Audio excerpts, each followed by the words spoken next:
1947 India சுதந்திரம் வாங்கியது.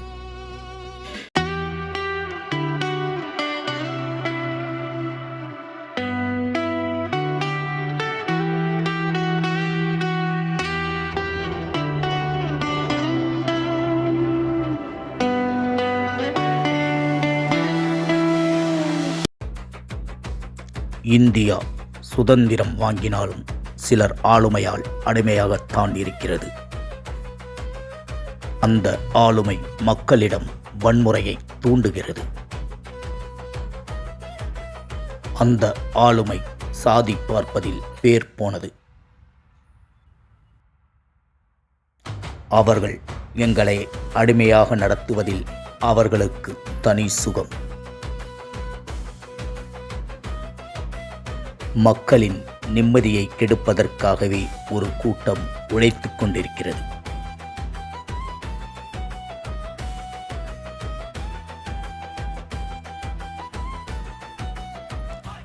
ஆனால் அவர்கள் வேலைகள் எதுவும் தமிழ்நாட்டில் செல்லுபடியாகவில்லை. செம்மொழியாம் தமிழ்மொழி எங்கள் மொழியை அழிக்க நினைத்த இடத்தில் அவர்கள் மொழி அழுக்காகிறது. தமிழ்நாடு மிகவும் தொழில்நுட்பத்தில் வளர்ந்து வரும் நாடு. இங்கு 3 மதங்களும் சகோதரத்துவத்துடன் இருந்தாலும் அதை கலைக்க துடியாய் துடிக்கிறார்கள்.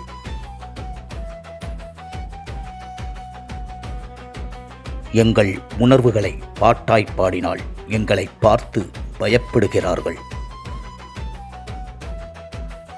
தமிழ்நாட்டு மக்கள் படித்தவர்கள். அவர்கள் முற்போக்குவாதிகள். அவர்களின் கொள்கைதான் அவர்களை தீர்மானிக்கிறது.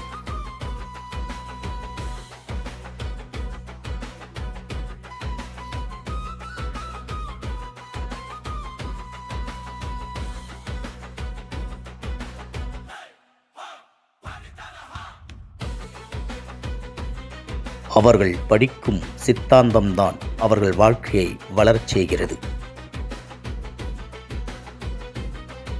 அவர்கள் படிக்கும் சித்தாந்தங்கள்தான் அவர்களை புரட்சியாளர்களாக மாற்றி சிந்தனையாளர்களாக மாற்றுகிறது. நாங்கள் அவர்களின் பொறியில் சிக்கும் எலிகள் அல்ல, சீறி பாயும் புலிகள். எங்கள் உரிமையை தடுக்க நினைத்தால் எங்கள் புரட்சி பேசும்.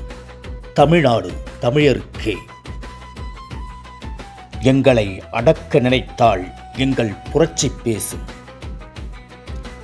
தமிழ் தீ பரவட்டும்.